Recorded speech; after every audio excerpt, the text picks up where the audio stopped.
Okay. I am impressed. I didn't think this would happen, but I'm really liking and enjoying the radio. Getting to know it a little bit better. I always felt it was a little bit heavier than the H8 Gen 3. I didn't bother to weigh it, but it feels solid. So it's almost like a commercial quality radio. I had a chance to listen to a net using these, and I was impressed with the audio quality. I mean, the quality in FM was great, but on the repeaters, listening to others, I would say the quality of the audio speaker is equivalent to ICOM. Very close. I can't really tell a difference. So, quality-wise, it's fantastic. And it has features that I wish it had on the H3, H8, or the H3 Plus. Mind you, I could come up with some ideas with this too, but it's great. When you first power up, you can program these radios. It's a dual band, by the way, 10 watts, dual receive. And you can program, when you first power off your radio, to appear with certain frequencies or even settings. For example, this one here, I have it set up so that it connects, well, I shouldn't say connects, but set up for it and monitors two local repeaters. They're DMR repeaters. The one on top where it says 221, that's VE6 RYC. The 2, of course, is a talk group. The 2 is the slot time, and the 1 is the repeater color code or something like a PL. So I'll be going more details about actually how to program it using the software and even in the radio. Programming the analog repeaters is quite straightforward. I think one would pick up pretty quick. But if you're not familiar with DMR, you're definitely going to need a detailed course on it, which I will show in the next video. Right now, I just want to let you know what I plan to do and what I'm thinking. So, impressive. The other radio, I got it set up for simplex, VHF and UHF. I just use those frequencies. Actually, no, the other one is the BVFO is actually a repeater. DRO. Okay. I guess I did it quickly there, but yeah, I'll show you how to do it on the program. And it's quite simple.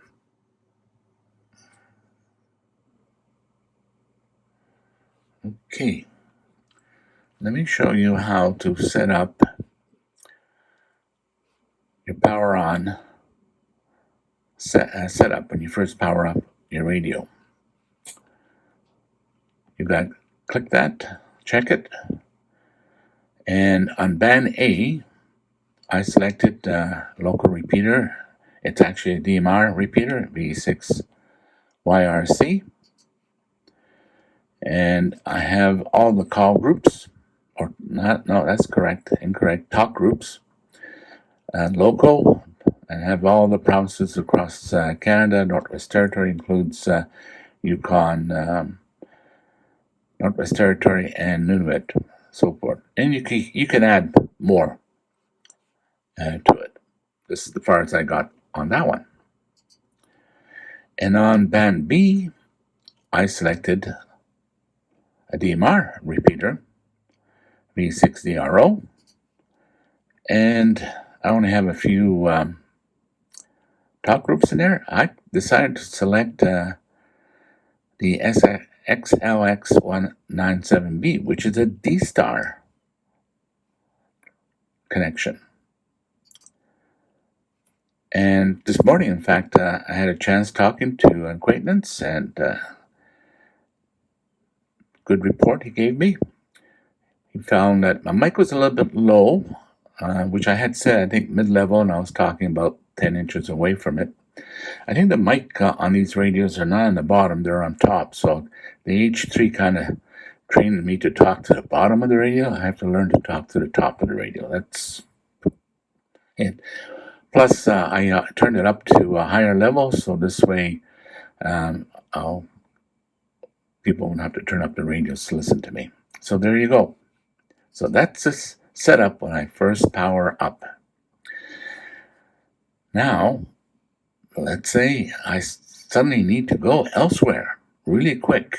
Perhaps I'm having some activity on simplex, especially when I'm off-grid, camping, things of that sort. Well, there's a little button on top. A little orange button.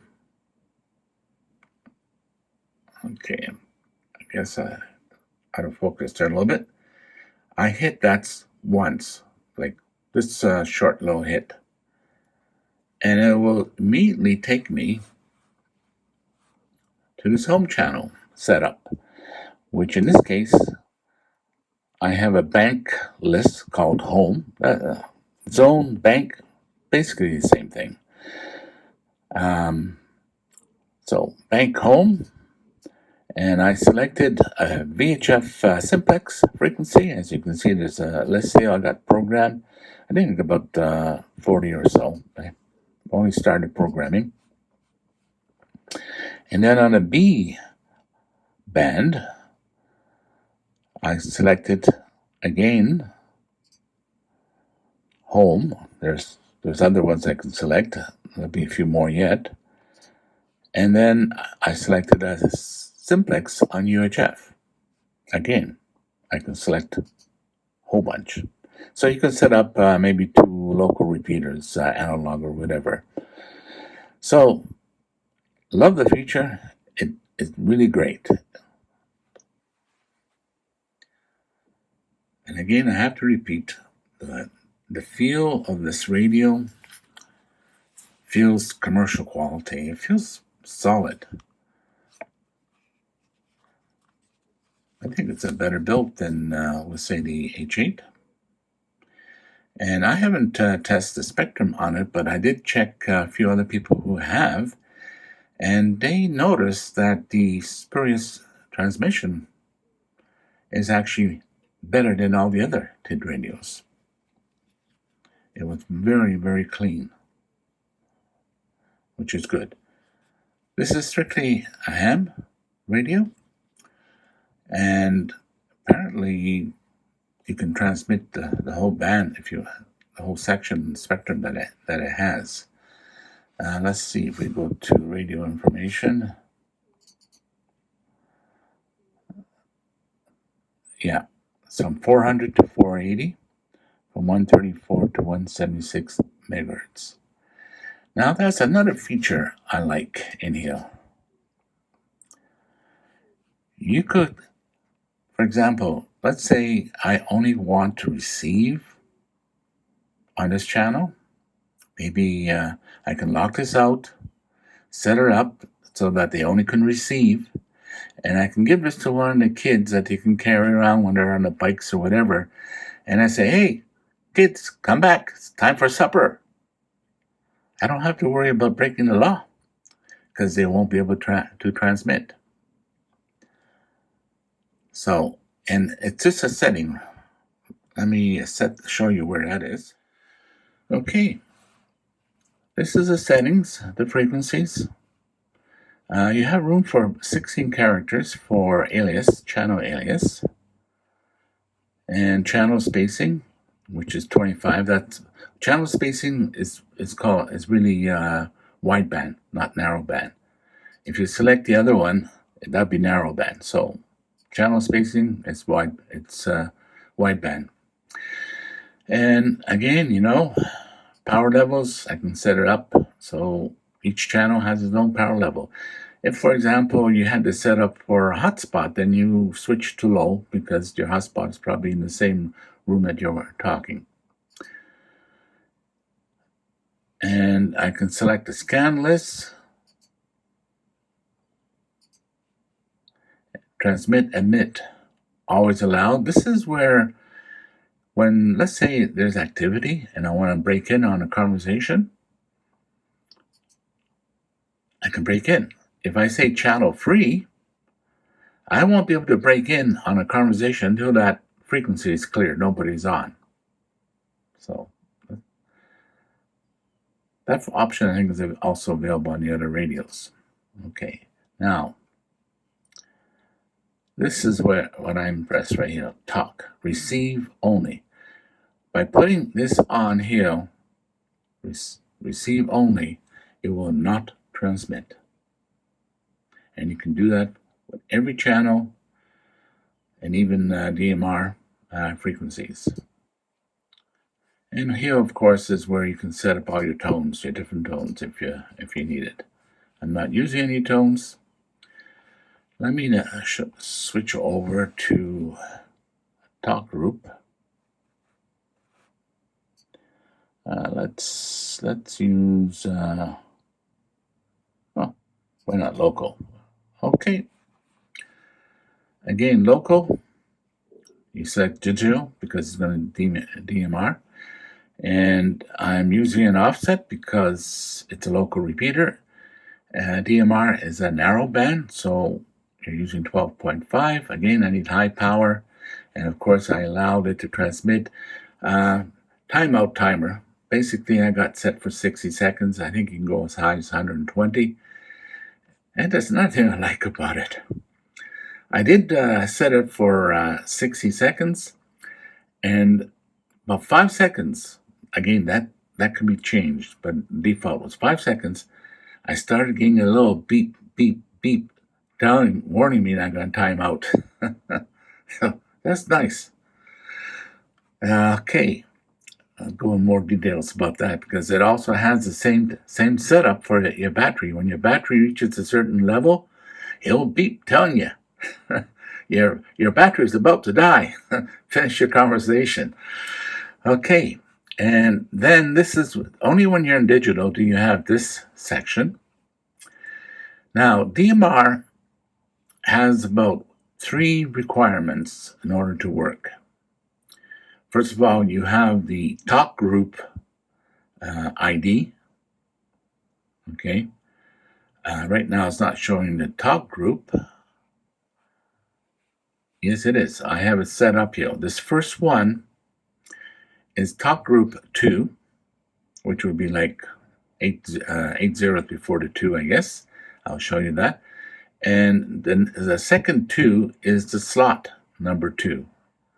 If for some reason you put it to slot 1, you won't have access to that repeater. So the time slot has to be correct. So that information you would have to dig out for every repeater. And 1 is called color code, which is something like a PL tone. For this repeater, the PL tone or the color code is 1. For V6DRO is 6. Okay, and let me scroll down. I'll use this one. There you go. So the call group happens to be 8 zeros and a 6. It truncates the zeros. 1 is the time slot, and 6 is the color code. So that information has to be in there. And then you have to select your talk group that the repeater itself supports. And I find receive group list, you need to enable that or select it. In this case, it's DRO. What can happen is if none of this is right, you may transmit, get in, but you won't hear nothing back. And there's also another setting called monitor, which needs to be put on as another area. And again, in call, transmit, interrupt, or allow. So I guess this follow the transmit, admit that I have set up, which is always allowed. Okay. and encrypt. I do not use encrypt because it's illegal and I am banned. So don't use encryption. So that's a kind of a quick review on how to program your DMR. And let me zoom in on something else. Okay, indications. Yeah. DX low power LED, orange light flashes, and backlight time. Okay, infinite. I got on infinite instead of 60 seconds. Okay, this is where the battery alert you set up when you have low battery. This is this place where you set up your timeout. I think all of it is available on handheld itself to make the changes. There's only one area I haven't tried yet, but I think I can do it. Otherwise, you can do all the settings directly from the menu. Box I don't use, menu. You can turn off the menus you don't use. Buttons, of course, is those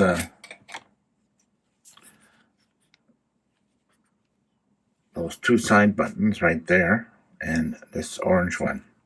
When I hold the orange one down for 2 seconds, the FM radio will appear.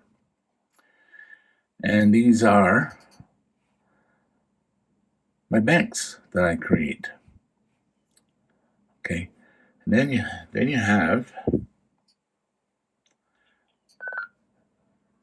Oh, someone just came on D-Star. Okay, let's turn down the volume. One thing about the channel, my understanding, you can do 1,000 channels and 200 call groups, and I believe there's a limit of 100 to program in each call group, something like that.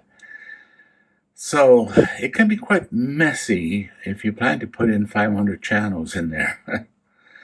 You may want to plan ahead so you can put in the order that you want for appearances. I mean, setting up in the right order certainly makes it easier when you're moving over channels to different zones or banks. It would be nice if they broke that up into several banks. But anyways, that's it. Okay. One more thing. Let me see if I can zoom in on this. I just hope this is readable. Certainly we'll find out. Okay, now, basics. To use DMR on this radio, you gotta put your radio ID. You have to register, you put it in there. I don't select radio ID increase, because it will change it. And I don't allow editing my own ID, so someone can't change it. And I haven't played with these. These are basically default settings. Again, encoding, decoding, it's off. It'd be illegal, and this is where you need to have the monitor on. It's like a promiscuous setting. So if you're not hearing anyone, but you know you're getting in, check that it's on. Okay, and again, I create a scan group.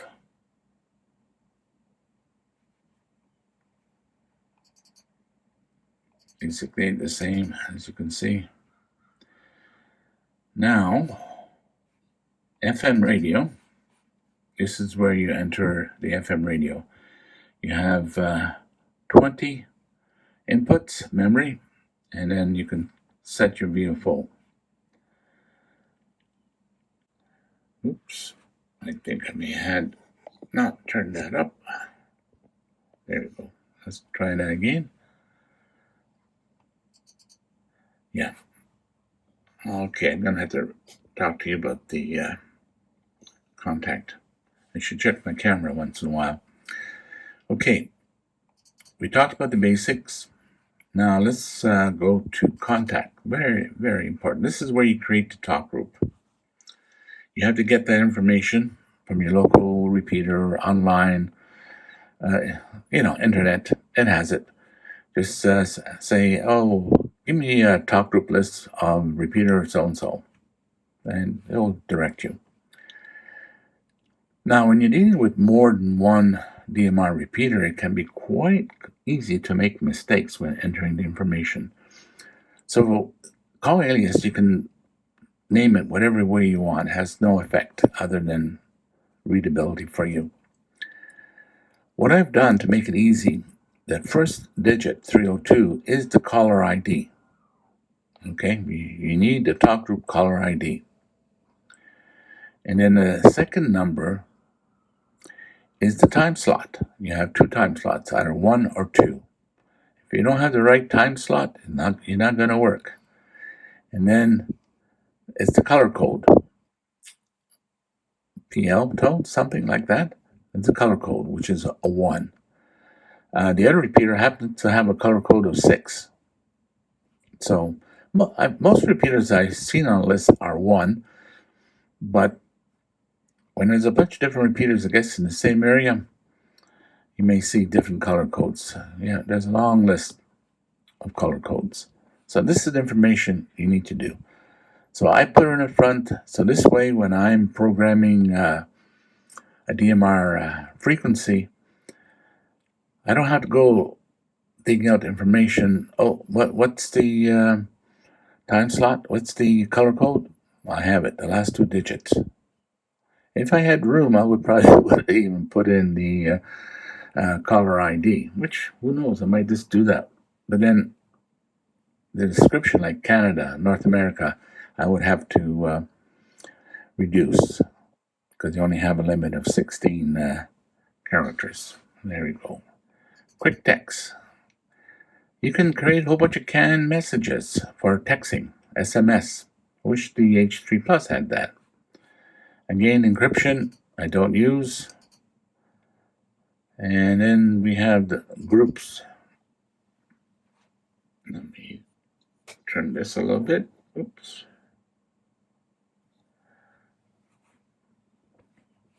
Of course, those 3, I don't add it to this group because it's for V60RO, which is right there. I've only started. The actual heavy programming that's yet to come. I'm going to see if I can somehow create a saved file. I think was it a CPS or something like that? I'm not sure. But that's something in the future. And of course, you then can create different scan lists. Still playing with it. Okay. Emergency. I have not used this. I'm assuming it's more for a commercial need or someone, perhaps a firefighter or something like that. I know with lone worker, the concept I get with that, I'm out there fighting a fire or a group, and you can set up a timer to contact head office or headquarters or base station. And if I don't contact back within a certain period of time, the base station will get an alert, prompting them to say, hey, we got guys in trouble. Something like that, I'm thinking it is. So, and then FM radio. I've got the FM radio showing up. Again, you have 20 memories, and then of course you have the VFO. Now, one more thing. VFO, let's see.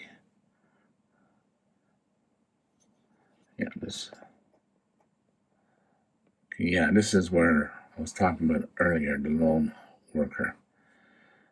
Now let's go back here to VFO.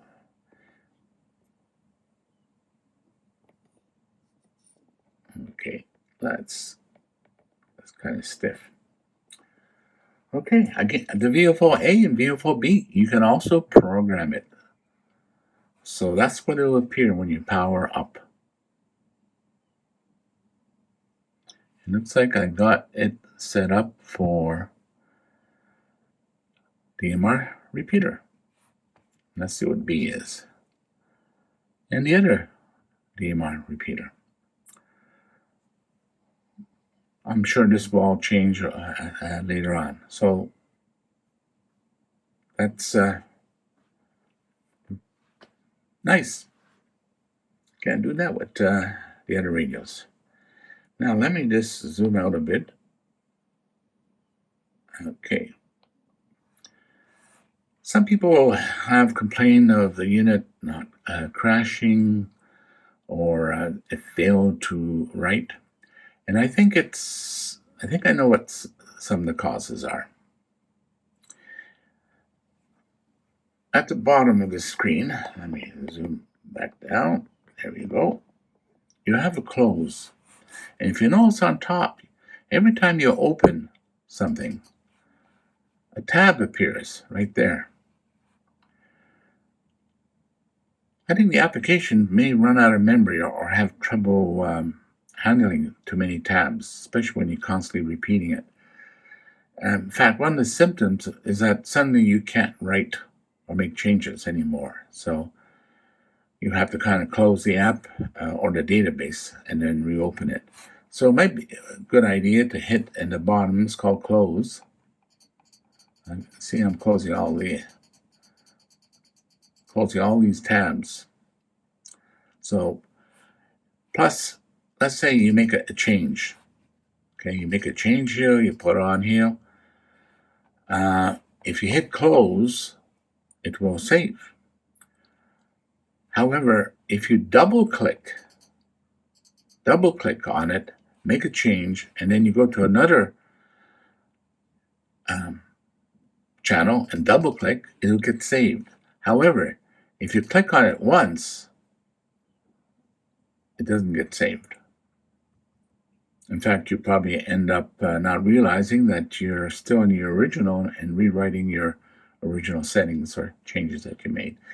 So there is some quirks, I guess, to watch out for, but nothing has happened yet that would allow me not to do my work on this.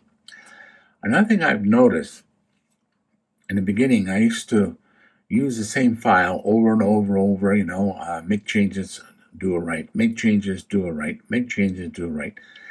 And I decided, okay, I'm going to import, for example, I go and close this. And let's say I'm going to use this, I'm going to replace it. Okay. Now, to be sure the radio is programmed properly, because when you're doing a lot of read and write, you may not have saved everything that you thought you did. So I do what you call a read. I guess it would help if I plug in, right? Okay, let me plug in.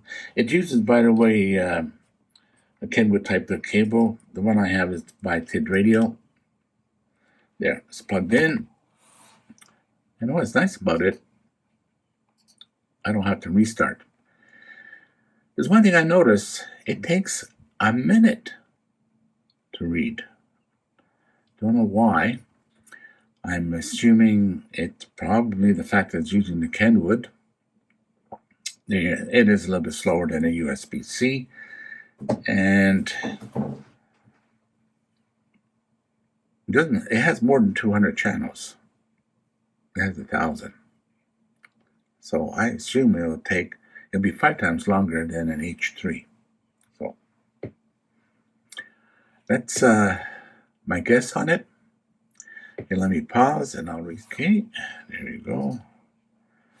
And let's and what you can do is you kind of go through and see if all the settings are correct, I basically open each and every one, And on one particular case, I had probably a dozen repeaters not listed.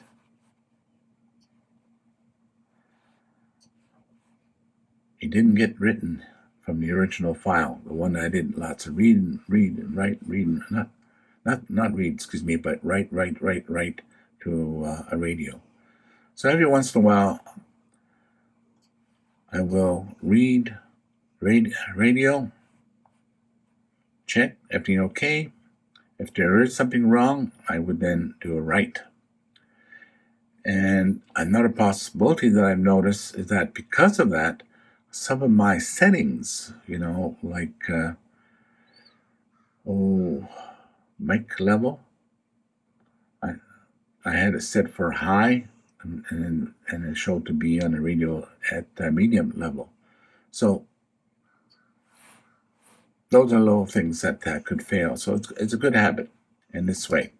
And what I might end up doing, right now I've been writing the same file to both radios, which is fine. But over time, if there's one radio I want to dedicate specifically for something, this is the cable, it looks like, then I could create a file for each radio. Okay.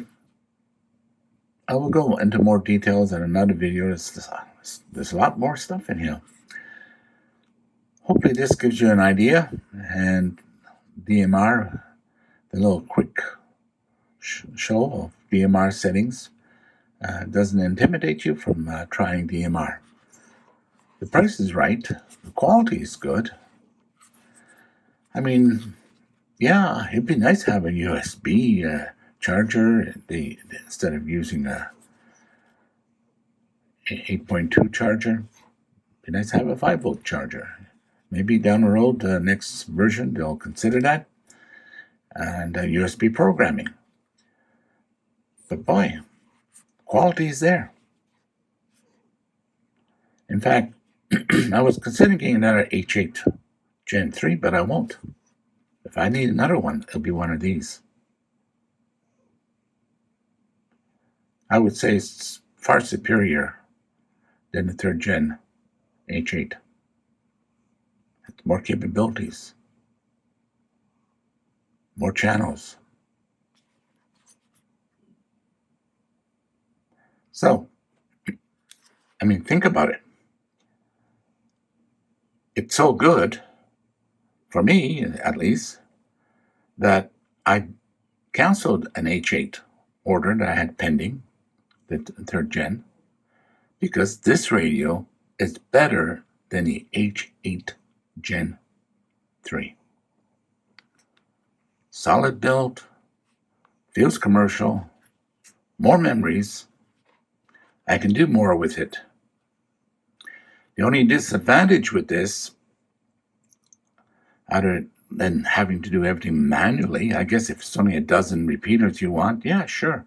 A couple of DMR, you can create it.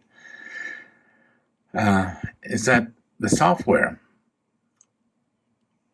for the DP738UV is only on Windows.